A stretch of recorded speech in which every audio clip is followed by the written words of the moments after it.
Hello, everybody, and happy Friday to you. I know it's been a minute since the Breakthrough Show has been on here. It's been a couple weeks, I think, since we've been on here, but I'm super excited to be back today with our season finale. It's always a bittersweet moment, and this year has been a little wonky. As I look back, I'm in sort of this reflection space right now. I get that way every November because it's like gratitude month, right? And we're looking back and going over things.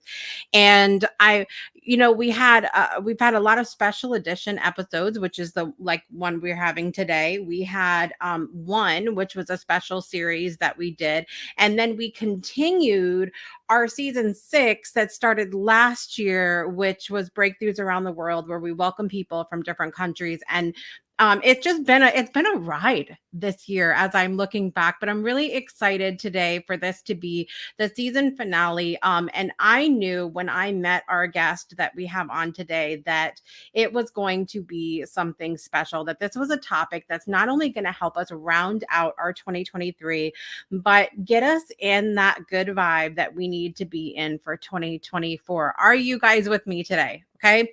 So, ladies and gentlemen, today we have the immense pleasure of introducing a true embodiment of adventure, self-discovery, and spiritual awakening. Our special guest is an international speaker. She's an explorer, a scuba diver, an author, and the founder of Embolden Adventures. Her remarkable journey through over 42 countries and deep spiritual transformation will inspire us all to be emboldened today as we dive into her extraordinary life story. So, without further ado, let's welcome Sara to the show.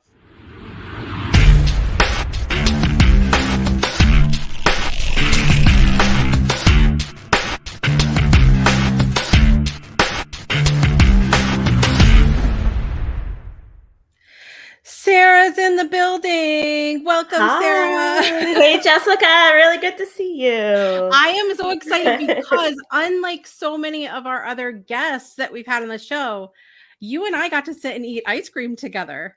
Yes, it was delicious. You were right on the mark in terms of one of the best ice cream places in Connecticut, if not the country.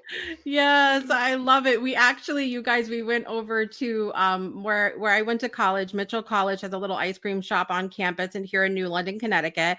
And when Sara said she was going to be in the area, I'm like, okay, we could do ice cream. That'll be fun. So I'm so excited for you to be here. And I would love for you to start by telling everybody your full name, because I know that us Italians can get easily offended if that last name is not said correctly, ma'am. Yes. Well, yes, it is. It is a bit of a tongue twister, right? It's the Italian way is Riccisano, but what we say is Roccasano. So rock. I rock. Rock. Roccasano. You do rock. See, it Thank you. fits. It fits well. So and it's wild because so many things have happened since you and I met up in person too. Like you have really, speaking of being emboldened, have just been living that life. And I give you so many so much credit for how much you've managed to squeeze in between our ice cream visit and this episode today. So we have lots to talk about. Let everybody know where you're joining from, which is not far from me here, but let everybody know where you're joining from, and maybe it's something that you're grateful for today, starting out this episode. I am in the woods of Connecticut right now. I've escaped New York City where I used to live and still sort of am there, but the woods have been my home. So I'm here in Connecticut, and what I'm grateful for is, I do my gratitude walks in the morning first thing when I wake up, and I walk, up the hill, and I look at the trees, I look at the hawks, I look at nature. And what I'm really grateful for, while I've traveled the world, I'm grateful to be home. And I know that this place is full of peace and safety and just beauty. So I just express my gratitude every day to being here in Connecticut. I love that. I can relate to you ever since we moved back home. Like with everything that we've been through just as a family this year, it's I can't imagine having gone through what I've been through and not having been here. Like being in that place of peace, there's really something to be said for that. Have you now, did you grow up here in Connecticut, or like tell us kind of, because you've traveled a lot. So sometimes with people that travel a lot, it's like, okay, so where are you from exactly? So tell us a little bit about your story of travel, how you ended up Sure. kind of coming back here, I guess.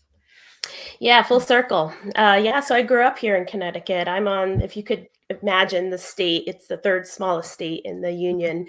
It's sort of like a rectangle. I'm on the bottom left quadrant of that rectangle. So you're on one side of the Connecticut River Yep. towards Rhode Island. I'm on the other side, known as the tri-state area. So Yeah. New York, New Jersey, Connecticut, that kind of circle of that metropolitan area is sort of where I am. And you could tell by, your sports teams. I will not root for the Red Sox, even though I'm from New England. I will root for the Yankees. New York teams all the way, man. Yeah. So Yeah. yeah, so I grew up in Connecticut, and once I went to college, I moved up to upstate New York, and then found my way down to New York City once I graduated. So, in the time I've lived on this earth, half of my life is Connecticut, half of my life is New York State or New York City. So, but my adventure around the world began really on overdrive, I think, in 2010. And from there, I've to this point, so my goodness, it's been quite a while now. 20 was it 13 years or so, and counting. I've been to over 42 countries around the world, and a Mhm. lot of that has to do with my uncovering of a love of adventure and travel. And doing Mm. so, it was something I've taken on personally because it was a way for me to escape from the pressures of the career that I was building in New York City. Really, fast paced, bright lights, big city sort of environment, Mm. high pressure, and the like. So, unbeknownst to me, subconsciously, I was seeking balance by traveling, by getting on a plane. And a lot of that had to do with scuba diving. And then eventually unlocking the mysteries of the universe and the world around me, the megalithic, right? Going to places like Machu Picchu and Easter Island and Stonehenge, and Mm. these mysteries that are there right in front of us in rocks. Speaking of rocks, rocks are amazing. So I found my way, uncovering the world and living my life in a beautiful way that it has boded well, in this kind of new chapter that I'm granting to myself and giving myself, a beauty of kind of next steps here. Yeah. Yeah. I love that so much. I want to say hi really quickly to Adam. He's joining us from across the pond over in England. So good to see you, Adam. Nice to have you here. And I would love for any of you who are joining us live to say hello. Let us know where you're joining from. And if you have any questions for Sara as we're having this conversation today, I I want to ask you about this desire to really like travel and see things. Do you feel like it's always been there within you, or is that something that like developed over time? Is there a moment you remember first feeling that urge to explore and travel, or tell us a little bit about that? Yeah, thanks, Jessica. I mean, being in Connecticut, growing up in the woods, like I mentioned, there's always a penchant to want to like go into the woods and see Mm. what's out there, and exploring. So, growing up as kids, getting out there in the neighborhood, riding our bikes and doing fun things without, our internet and our kind of smartphones. Yeah. We had no choice but to be outdoors, and so there was a little bit of adventure there. But I was a shy kid in growing up. I remember early on, I just wouldn't pick up the phone. I was very nervous, very quiet. So Mm. traveling, being emboldened in that respect, got me out of my shell and be more of an effective communicator in the ways I'm doing now. And so travel, really, that kind of big aha moment, really was what underscored it was my budding love of the ocean, seashells, Mm. Egypt, all these things I used to really learn about as a kid going to the library. And one day, fast forward, it's 2010, and I saw something on the news about an opportunity to go swimming with whale sharks in the Georgia Wow. Aquarium. Yeah. And so they have these whale sharks in captivity in the aquarium in Atlanta. And they actually got them. It's very interesting, actually. They explained this to us that UPS shipped these whale sharks from Hold on. Taiwan. Okay, I've been to that aquarium and I've seen those whale sharks. I had no idea that they shipped the sharks.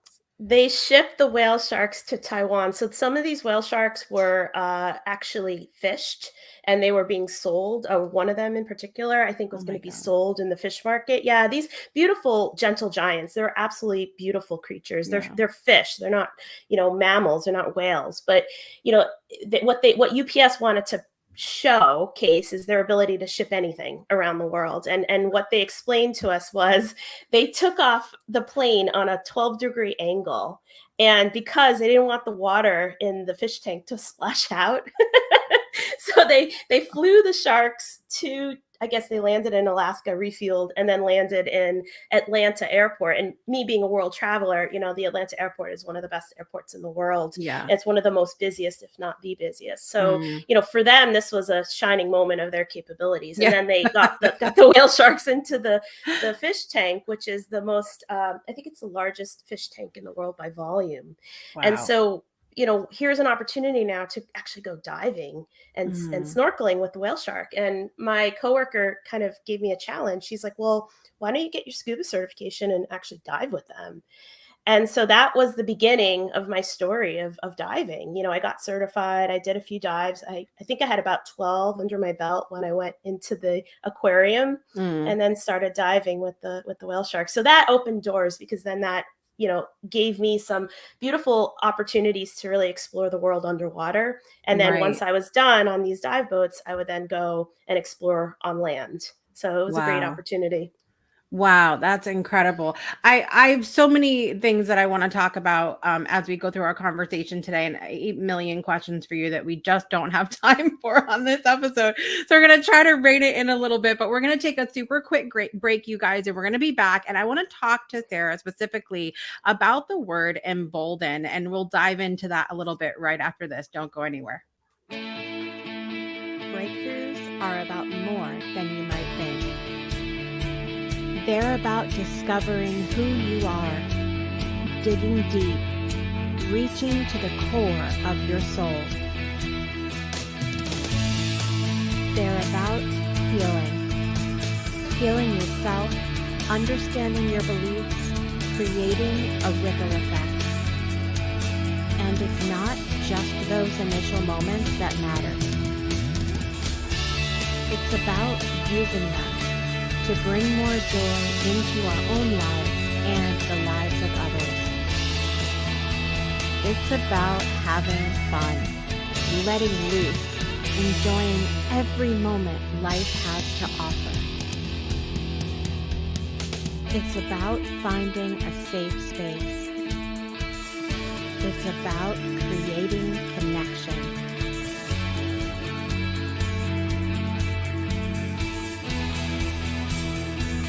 Join us each and every day for exclusive programming, special events, and a community to call home, where we invite you to explore, change the way you look at and live your life, and go beyond the breakthrough. So we ask you, are you ready? We'll see you online at thebreakthroughshow.com. Welcome back to this special edition of the Breakthrough Show with my friend Sara. And I am super excited to have her on the show today because, like I mentioned earlier, she's one of the very few guests that I've had the privilege of meeting in person. And it's so funny when you meet people because you meet online and we only see each other like here. And I'm like, she's just little tiny thing. I could breathe. She's so cute. It was the funniest thing. So your company is called Embolden Adventures, and I was honest with you when I first talked to you, and I was like, I don't think I've ever used the word embolden. So I want you all out there pretend like you're like me and not even have ever used this word before. And we're gonna let Sara tell us what that word means to her. I love this word. It's a great word. In fact, I heard Joe Rogan say it when he was on the podcast with Elon Musk the past few days. I'm Really? like, that's my word. And he also He gave a got it shout from out you. to, We'll go with that. I'll take it. And he got a shout. He gave New Haven Pizza a shout out. So there's these clips going around about yeah, oh, totally. They were eating pizza and they're like, he's like, New Haven Pizza is the best. And I'm Elon going Musk to is check like, that out. really? Oh yeah, we have to. What is it? Pepe's, Sally's. I don't know which one Yes. you like, Yep. modern. Yep. So, but yeah, back to the question, what is emboldened? Well, it's the word. I love this word because it's a word that encourages you. It's an encouragement word. It's get courageous, get bold, get, confident, be emboldened. That's my tagline, be emboldened. And that's how I want to live my life, is to be emboldened. Get out there, see the world, get out of your comfort zone, try something new. It doesn't mean you have to get on a plane and go halfway around the world, although eventually I'd like to inspire you to do that, beyond your wildest of dreams. But a lot of where I am profiling, this is a passion project of mine that I'm trying to level up. And a lot of the intent here is to encourage people to do just what I just explained, get out of your comfort zone. A lot of people have always said to me, man, I wish I did that. I really want to do that. I want to see, whatever, and I can't believe you climbed Mount Kilimanjaro. Wow, I want to do that. I've heard that so many times. I want to do that. It's like, all right, let's do it. You can do it. Come on. Yeah. Let's do it. And, I know there's a lot of specifics that could maybe prevent you from doing it right now, this second, monetarily and otherwise, time, commitments, responsibilities. But don't let that, I want to do that, die, right? Eventually you can find a way. When there's a will, there's a way. And that's where I want to encourage people to be emboldened and it doesn't have to be travel. It could be anything you want to do in life. Yeah. I love that. I love that. We'll dig into that a little bit more in a minute here. With the word specifically, is there something that emboldened invokes in you, that words like that you mentioned, like courage and boldness, that they don't? Is there something different? So embolden as opposed to encourage. Right. Yeah, I think the word is a unique word and it's a beautiful word. It rolls off your tongue. And like I said, just in this example this week, when I heard Joe Rogan say it, I'm like, that's my word. It actually makes you want to think about Embolden Adventures in some ways. The news uses it sometimes. It's used in a negative connotation, especially as it relates to politics and, Really? decisions overseas. Yeah. So like, I know a lot of times it's like, oh, George Bush was emboldened, to bring troops into so-and-so country. And, that word is used in that context, but I'd like to reinvent it because it is a positive word. And if you look up on Google, for instance, they have a feature where it shows over time how popular a word is. And I feel like this is now going up on an uptick. It's kind of been a dormant word for a long time. Yeah. And now you're starting to see it being used more and more. Right. Well, it's have you ever like gone to buy a car, and then after you buy the car, that's the only car, like you see that car everywhere, like you never saw that type of car, but now you see that car everywhere because you bought that car. Now that you've said emboldened, it's everywhere, Sarah. It's everywhere. And we're just going to go with that, it's Sara paved the way. She did. No such thing as coincidences. You can influence the universe. That's another thing we could talk about. Absolutely. Well, I want to know about the process, I guess, so to speak, of being emboldened. Do you feel like you need to be emboldened before you make the decision to go on these adventures, and maybe being emboldened grows as you do these things? Like, where does that sort of fall in the process of choosing to be adventurous, I guess? That's a great question. I think the answer is it's all relative. Making a decision to even want to think about something is the first step in making that journey that you'd like to go on. And that's being emboldened, right? You're changing it up from how you typically do things or typically think. Your kind of thinking pattern, your behavior pattern is a pattern for a reason. It just keeps repeating, right? It is something that you do, and it's kind of, kind of subconscious or unconscious. But if you decide, okay, I want to think about something in a different way, that's the first step. And so you're being emboldened no matter what as you continue. It's like the boiling frog scenario. I always like to use this one. Frogs in a boiling pot of water, and you turn the temperature on ever so slightly, right? It's all relative. And eventually that frog can easily jump out. But the relativeness of it is something where you don't realize you're doing it, right? It's Right. happening. You're being emboldened no matter what. And then guess what? You're on a plane, you look back, you're like, wow, I did it. I'm doing it. And then you land, you're Yeah. like, I did it. So it just is an ongoing game of self-improvement and knowing that you could try new things. And you could always, as old as you are, you can continue to learn and try new things. So it's fair to say then that do you feel like you've become more emboldened over time than when you first did that dive with the whale sharks? Yes and no. I don't look Mm. at it as linearly, really. Mm. There are kind of two steps forward, one step back in life, and Yeah. there are different kind of levels, like video games, of being emboldened. Right. So, so yeah, I mean, there are plenty of examples. Living in New York, I think New York City, I was a lot tougher, stronger, Yeah. excitable. But here I am in Connecticut, and I'm like, I don't want to drive 10 minutes. It's too far, Right. So Yeah. it depends. It depends on your environment. It depends on, what sort of Mhm. adventure calls, and then it's all relative. Right. I kind of love that how you describe that though, because I think sometimes what can happen when we think of things with levels, first of all, if we do have those days where like maybe we're not at that level, it can maybe leave us feeling not accomplished or not good enough to reach that level, even though it might not even be a big deal at all. And then I think the second thing is that it can maybe always encourage us to keep going, and I don't want to say too far, but like doing things that we didn't necessarily already want to do just because it's that next level. Does that make sense? Yeah, absolutely it does.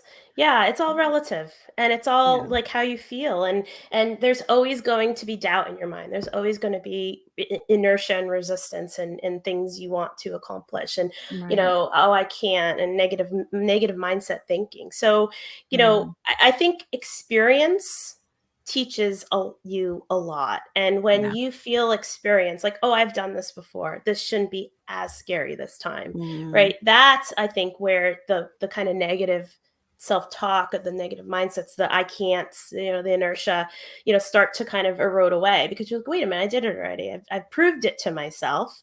I could try Right. this again and give it a shot. I mean, I don't know if it's going to succeed. That's what they say, like expectations. You should never have expectations, Mm. because, you could get disappointed, and you never know. There's so many variables. It's infinite in this world. You never know what's going to happen. And so you just got to put your head down and say, I want to give it a shot and see what happens. No Yeah. expectations. So that's Right. the attitude, I think. And it's stronger and stronger. It's a muscle you build. It becomes Mm. stronger and stronger with experience. Right. That would be a good way to look at it too. I think of it maybe not necessarily becoming more emboldened, but building that emboldened muscle, like, to continue on no matter what being emboldened any particular moment looks like. Right.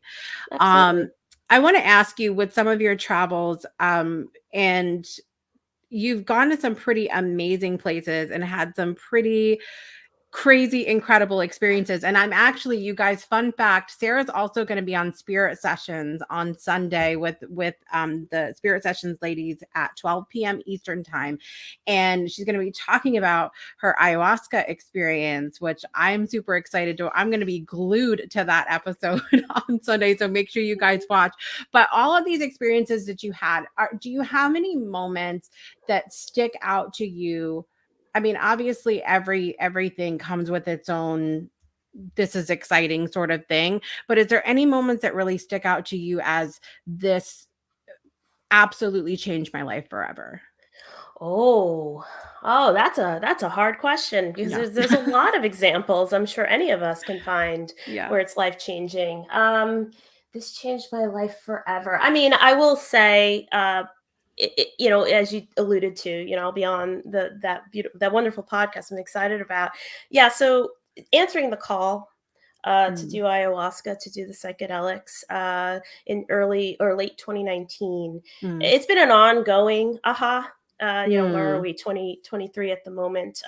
And this is what encouraged me to start writing my book. I have many books within me.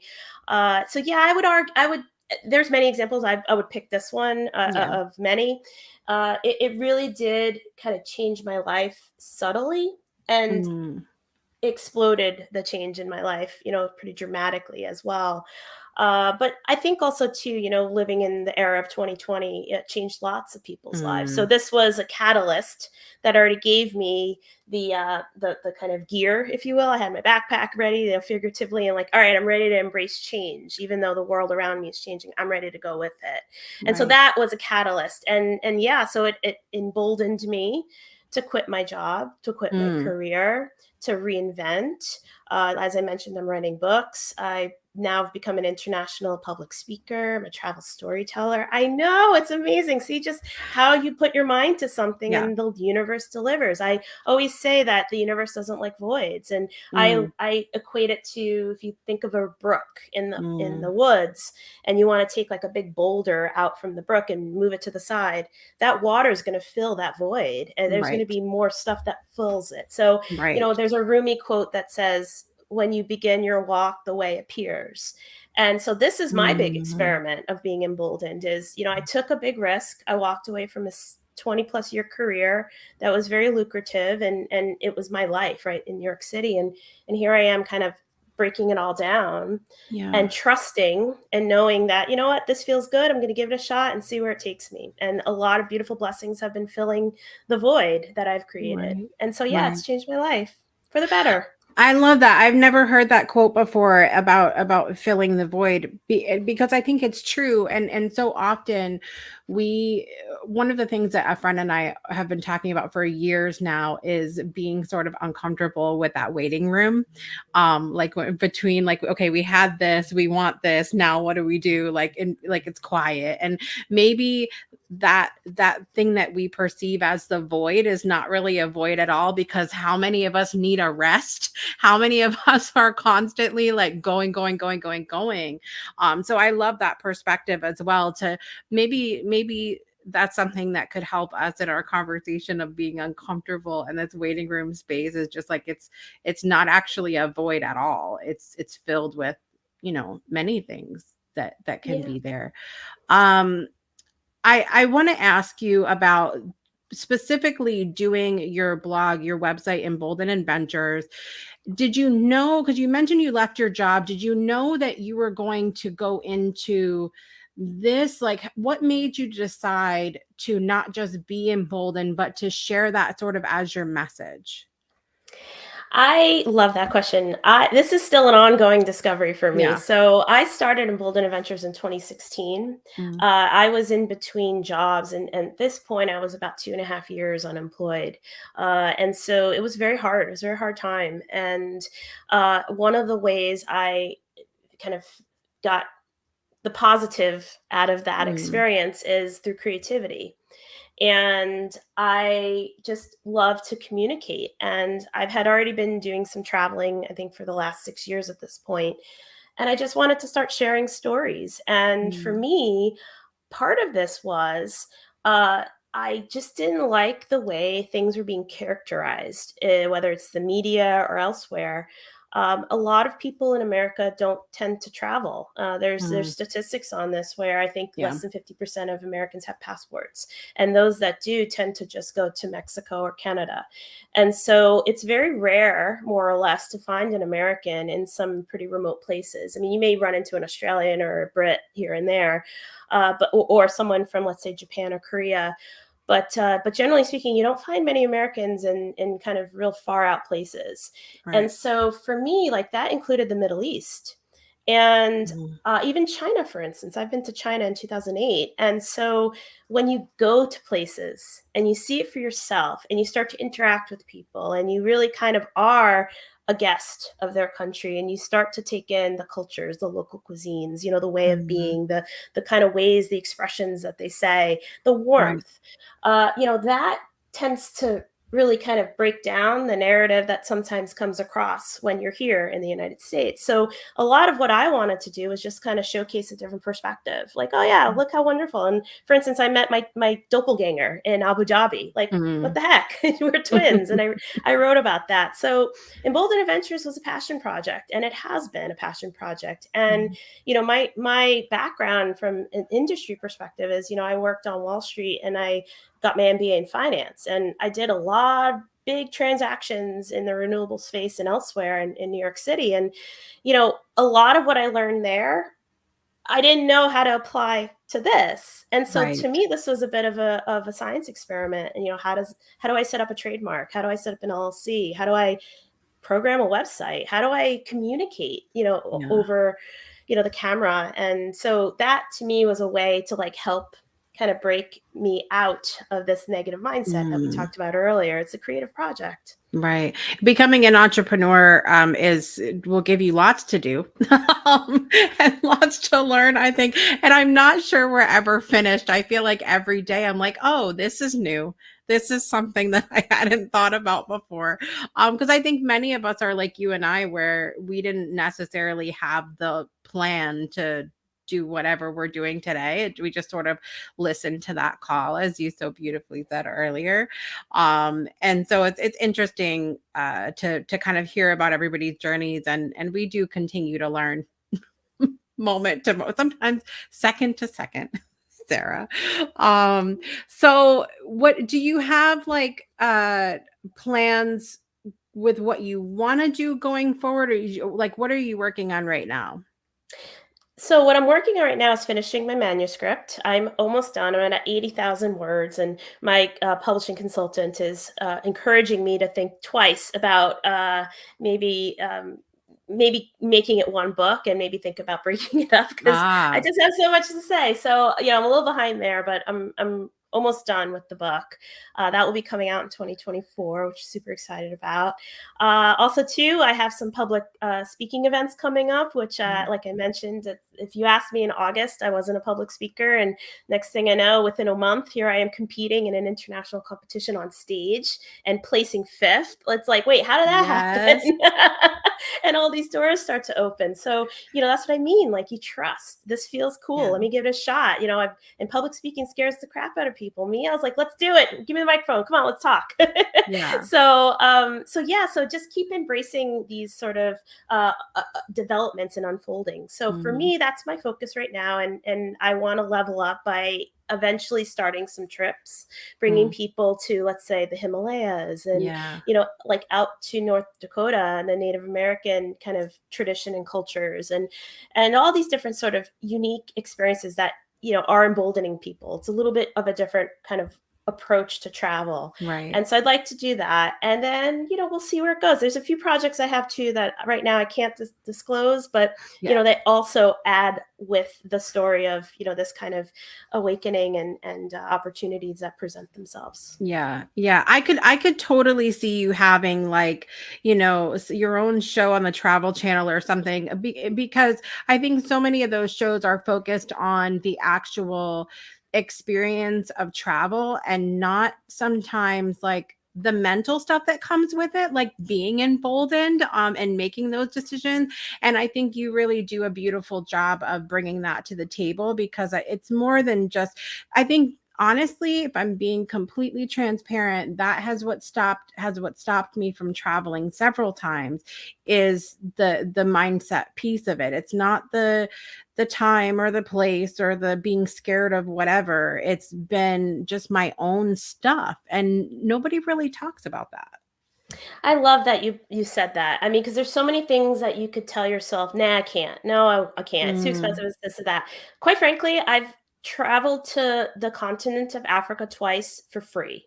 And we could get into some of the tricks I've used. A lot of it has to do with credit card points that you yeah. could redeem. And guess what? Now you're on a plane and you're in a decent seat. So, there are ways to, and a lot Yeah. of what I want to encourage people too is the world's not a scary place. It may seem like it in some Mm, respects. And yeah, there are a lot of bad things going on right now that are real.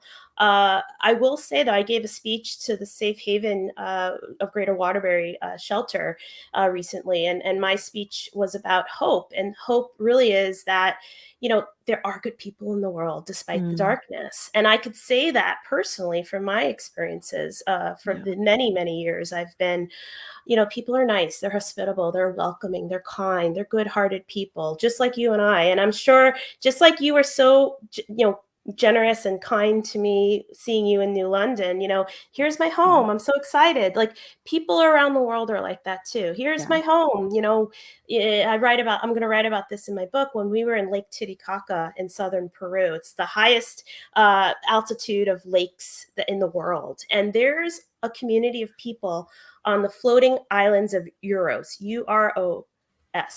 And they are not Peruvian. They are not recognized by the Peruvian government. They're their own international body of people. And they live on floating reeds. They basically figured out how to take the reeds from the lake, kind of braid them, and create their own little floating island network.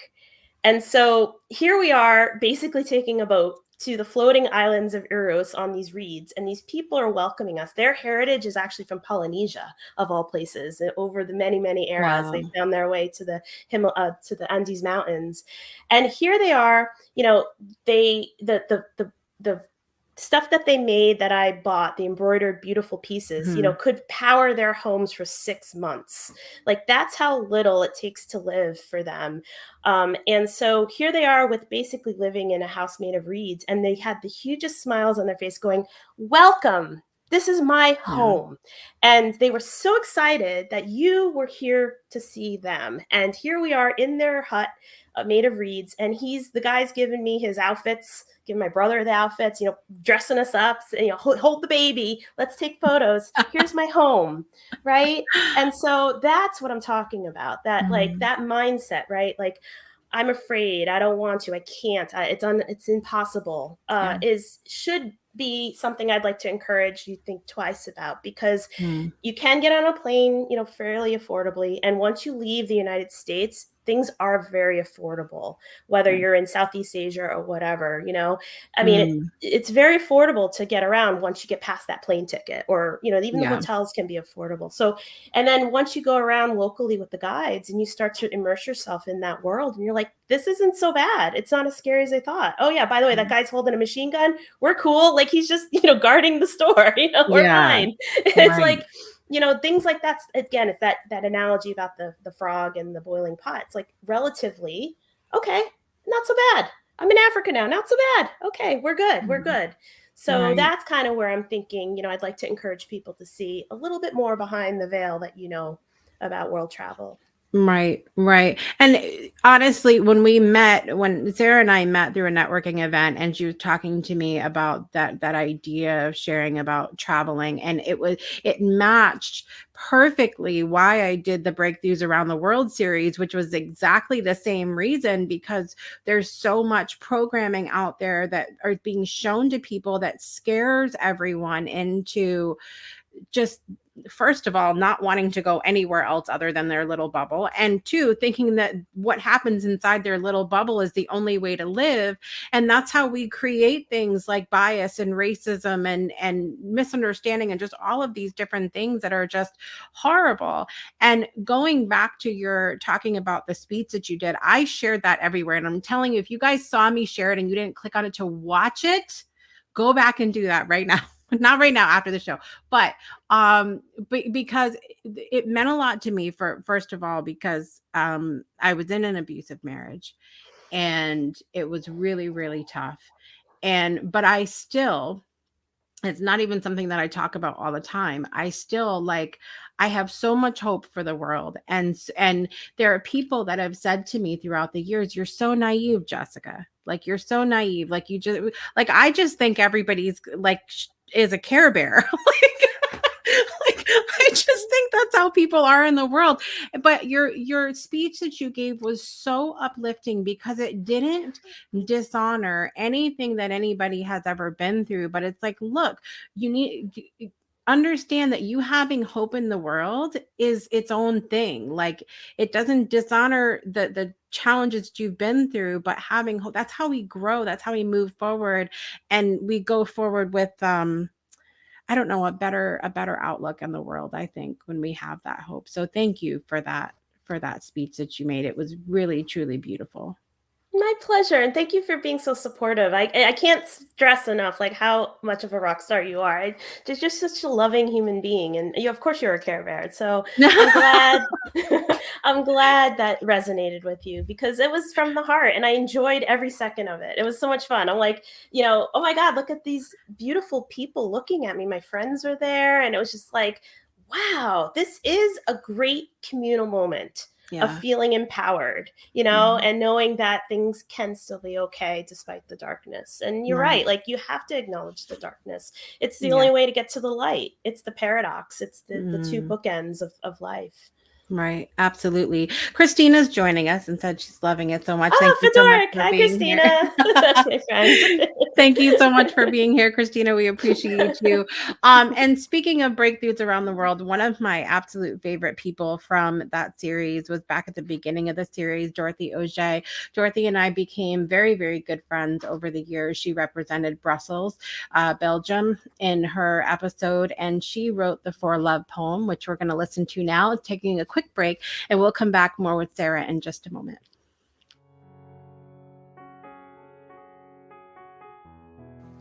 I shall stand for love, even with a broken soul, even with a heavy heart.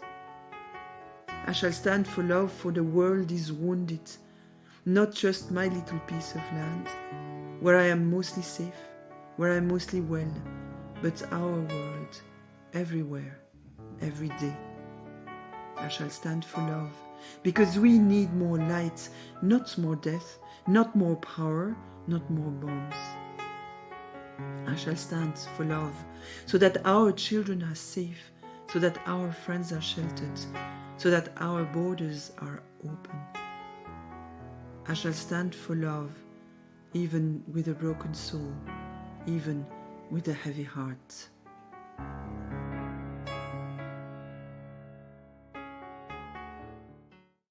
Welcome back to the Breakthrough Show, a special edition, Be Emboldened. And we're so excited to be here with Sara today. I am thrilled because we mentioned before that we got to meet in person, and I really hope to get to spend some more time with Sara in person. I think what we should do, I was just thinking about this on the break and I got distracted. We should do where we travel.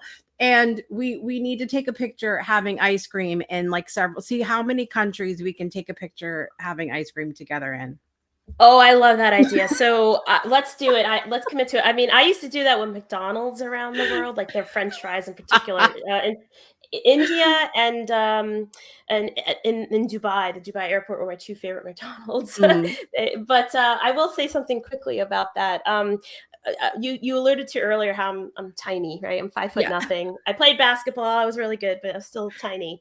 I just got my Italian citizenship. And so there's a funny story behind this. So we can go get gelato because I have to go to Italy now to celebrate. Oh my Let's go to Rome, the Trevi Fountain.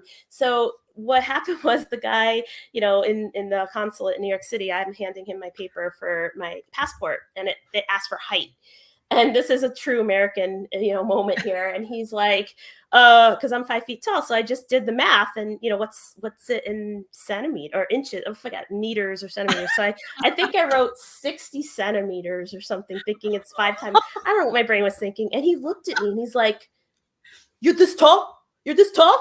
And I'm like, "What?" And so he had to look at his converter and he's like, "No, you're this meters." I'm like, oh, I wrote it down like I was this big on my passport. So I was like, what are you gonna do? Hey. I mean, really. I love that. And in case you didn't believe me, here we go. Here's the proof, social proof that was when we had ice cream. It was wonderful.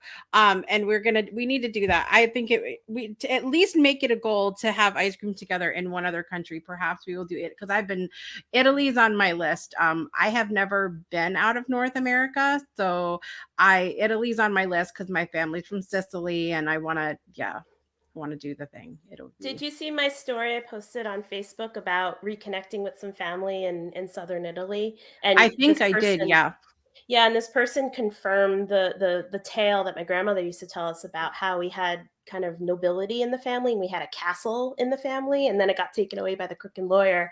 So this person Wow. reached out to me. Yeah, we had the same last name, and she, how are you? And she confirmed this, and I had to put it in Google Translate every single note she was writing me. I'm like, oh my God, she's telling me the story grandma told me. So now I'm thinking, like I like to do is maybe put together a trip to see this castle, Yeah. and then maybe do some sort of Italian adventure while I'm there, and open it up perhaps to some people. So maybe you'd want to be invited, and we'll get that gelato once and for all by the Colosseum.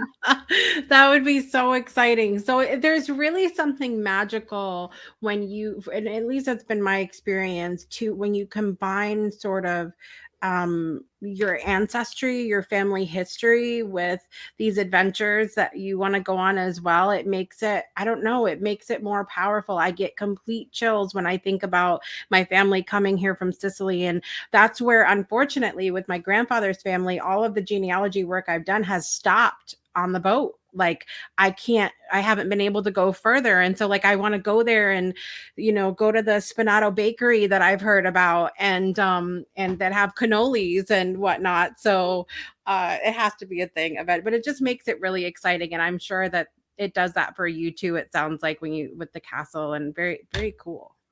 Yeah, it is cool. It's again, it goes back to the heart-centered, right? You connect with people, and people are very excited to share what they know from their vantage point.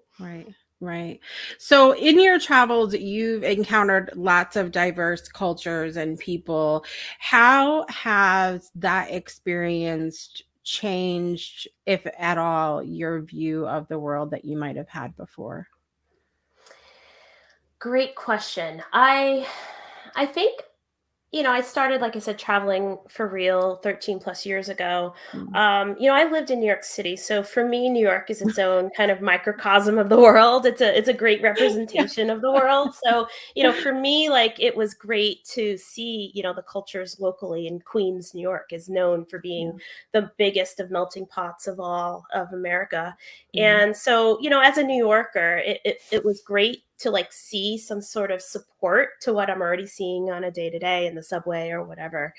I do think though, seeing the world does have such beautiful benefits, and I keep in touch with lots of people I've known around the world, through social media. So we're in an era now that allows for this rather than pen pals. I don't know if you remember having a pen pal when you were a kid, and all my of a sudden, kids still have pen pals today. So and then all of a sudden it's like that chain, that letter chain, and then all of a sudden you got someone from somewhere else around the world. You're like, oh my God, this is incredible. But now we're in an era where we still can keep in touch virtually. And so I have a beautiful example of this. My father worked at a Japanese company here in stateside, and through his connections, he introduced me to an expat who was from Tokyo here in the United States for 3 months. And we became friends. She was about my age.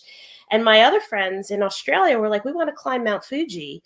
Let's go to Japan. And I was like, all right, cool. So I reached out to her, Eriko, and I said, hey, we're going to Mount Fuji. You want to join us? She goes, I've never climbed Mount Fuji and I'm Japanese. So here she is joining us. She was excellent because she was our translator sometimes. We got into some, stumbles literally along the way up the mountain. And then here she is now moving to the United States years later. She's invited me to her wedding. I got to go in Tokyo, which was really amazing. Yeah, Roppongi, the district in Tokyo. And then so now she's settled here in the Minneapolis area with her husband and baby. And my old roommate from college sends me a photo that here they both are picking apples, So like that to me is the beauty, right? That's the unveiling, right? That's okay, these beautiful people I've met around the world from the heart, I could still keep in touch with, and I could still make the connections. And here is my worlds colliding yet again in a beautiful way. So that to me is a lesson learned. It's just awesome. Let's keep it up. Yeah. Yeah, and by the way, there's shout out to my friend Steffi. She's coming in from Germany. She's running the New York City Marathon this weekend, so she was Oh, texting me. yay. Yeah, she's like, "Oh, I'm here." So I can't meet up with her, but I'm rooting for her. So another Oh, example. that's awesome. And that stuff thrills me too. Like when we got to meet up, anytime that like you create these relationships, and I think in that way, social media, as much crap as we give it sometimes, is it can really be a beautiful thing to be able to keep in touch with people and then decide, should we meet up for ice cream? Should we go, on a trip somewhere or something like that? And I think it's really cool that we get to do that. Do you think at all that social media has hurt at all people's ideas of travel because we see so much kind of turmoil that happens around the world? I guess yes and no. I Mhm. have my personal thoughts about social media and travel. Like, I feel like Yeah, sometimes it's not accurate in terms right, of like beautifying things, putting the right. filters on things. Look at me wearing these beautiful clothes, climbing a mountain. You're like, that's Yeah, not realistic. yeah, It's yeah. like I climbed a mountain. It took me 8 days at Kilimanjaro. I didn't take a shower for those 8 I days, was sweating. It was bad. Yeah. Pretty much. Like, you should have, what I could do on social media? Here's the color of my bathtub. It Yeah. took, Yeah. after all the dust that came off me. So that to me is accurate. Mhm. I think that's real and authentic. And I'll say that, it is a good thing because you get to see people, in that authentic way, whether they're Mhm. local or people seeing it through their lens. But I will say quickly, we've been having a big discussion, my friends and I, about ChatGPT lately. And my argument is, okay, fine, it's going to change the world in some ways, but it takes away from authenticity. Mm. And I think that we need more and more authenticity. And if we can Yeah. just showcase not your highlight reel of the world of your life, but showcase pretty much what you're willing to share that's vulnerable, Right. including the color of that bathtub and Right. how tiring this mountain climb is right now. I think that is more of a benefit, more of a beautiful tool, because you're encouraging people to watch you and cheer you on. Like, am I going to make it? I don't know. Good question. Right. Like, Right. ask me tomorrow if I'm going to make it up here. So it's, you open the door a little bit more to real life. Right, right. And it's funny because I had the same exact thoughts about ChatGPT when I first heard about it. And then really since then, I had to change sort of my thought around it a little bit because I was kind of bitter about it before even like looking at it. Like I hadn't even gone to the website and nothing, and I was mad about it. But really there's moments where I have so much going on and I'm like, I just need an idea. Like gives me a starting place, and then it's all me, and then it's like I can, and like that little spark of going, oh yes, I'm still human, okay. And I can go and do what I need to do. But it really is a crazy experience, and I think it has the potential absolutely to kind of take that authenticity off the table. I mean, you could just copy and paste literally anything that you want, but I think it also has the potential to show who's being authentic and who and maybe who's not. And so it'll be interesting to see I have a throughout funny time. story quickly about that. I Yeah. agree with you. Like, on my website, if you go Embolden Adventures /book, and right now I have the precursor, the preview to the book that's going to come out. And I Yeah. asked three people to, submit reviews because they've been reading the chapters and they're kind of have an insider's look on this book. Yeah. So their testimonials are real. And John, I asked him, I said, okay, give me a recommendation. And he's like, all right, I'm going to give it to you, ChatGPT and mine, and tell me which one you could figure out. Yeah. And then I got it right away. I'm like, it's this one's ChatGPT. I'm not using this one. I'm using yours. Yeah. I love that. So yeah, you can still tell your Yeah, eagle you can eye. absolutely still tell. There's been times I put things in there and I'm like, it sounds good, but that's not me. And if I post that, people are going to know it's not me. So thanks for the idea, but no. So we will not be doing. Rhonda, join us. Good to see you, Rhonda. And Sarah's going to be seeing you on Saturday or Hi, Sunday. So that's Rhonda. going to be awesome. So you mentioned your book. And I want you to talk briefly about that. Let everybody know kind of what they can expect with that book to come and when we can buy it. Excellent. Yes, I hope you can, and leave a nice review on Amazon. So, my book is about my adventure, my 5-week adventure around the world, and the call to action, essentially. So here I am, sitting the reader up, and I'm downtown on Wall Street, about to lose my job, not realizing, and the universe kind of cleared the path, like I used before that analogy with the brook, and it got me on a plane. So I was already going to go to Morocco for a bachelorette party, but I tacked on this trip to the Amazon rainforest to work with the Shipibo shamans to partake in their ceremonial ayahuasca experience. And that was 2 weeks away. And then I tacked on the Lake Titicaca experience, Bolivia, ancient alien, sort of places that you see on that show. And then I came back to a changed world because my home in New York City was shutting down because of coronavirus. So I've already become transformed. I was 5 weeks removed from the world for that period of time, coming back to a world that was changing. And so it's an interesting book. And the more I write, the more I realize I'm uncovering the connections. It's all interconnected, and the beauty of like the world beyond material veil, the psychedelic visions, dimensions, spirituality. It's really becoming a beautiful book, and I'm really excited about it. I realize I enjoy writing, so this is something I'm going to keep putting my effort into. And you can buy it in 2024 when it comes out, and there'll be a little story about the artistry, the artwork that I commissioned. The artist is Wilder Apaguano, and he's in the rainforest, and he painted a custom painting for me. Yeah, so the epilogue will describe those connections. It's a beautiful book. I can't wait for you all to read it. It's going to be great.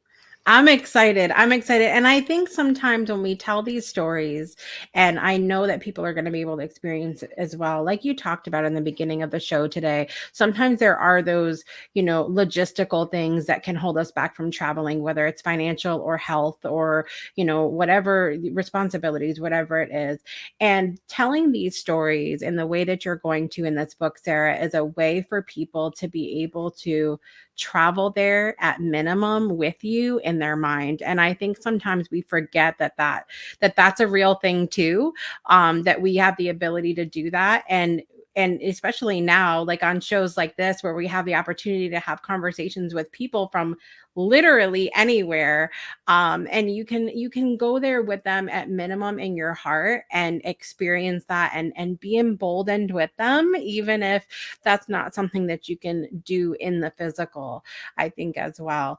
Do you have, and if you have somebody watching right now that maybe they could never in a million years possibly picture themselves or describe themselves as emboldened, what would you say to that person? So the word never makes me nervous, right? When you say things with absolute, never and always, right? There's two opposites to the absolute. I'd say I'm cautioning you to use the word never. There could be a little bit of hope somewhere. And that hope is the emboldening first step. So never say never.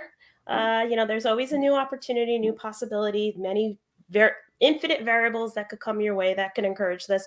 You could go on The Price is Right and win a trip somewhere. And guess what? The word never is now irrelevant. So it can happen. I love that. Leave space for possibility. Leave space for possibility. I love that. I hope that you all are leaving this episode today feeling more emboldened than you did when you started out. Thank you so much for being here with us today, Sara. And thank you for the ice cream. And thank you for the envisioning possibilities of ice cream in Italy coming up as well.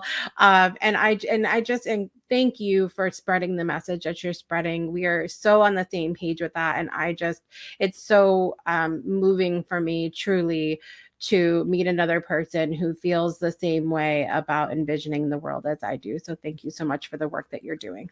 My pleasure. Thank you, Jessica. You're excellent at what you do. So it's a pleasure to be here, and I'm just so thrilled you had me. So thank you. I appreciate it. Thank you. Thank you. All right, you guys, I want to thank all of you so much for being here throughout 2023 on this crazy roller coaster ride that we have been on together. And I would like for you to be on the lookout on our social media very, very soon. Later today, you might see a little rundown of all of the incredible guests that we've had on in 2023. So be sure to keep an eye out for that.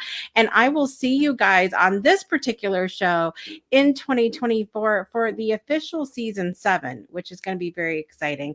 So thank you all so much for being here. Thank you again, Sara. And I want to remind you guys to make every day a great day for a breakthrough. We'll see you next time. Bye, everybody. Bye.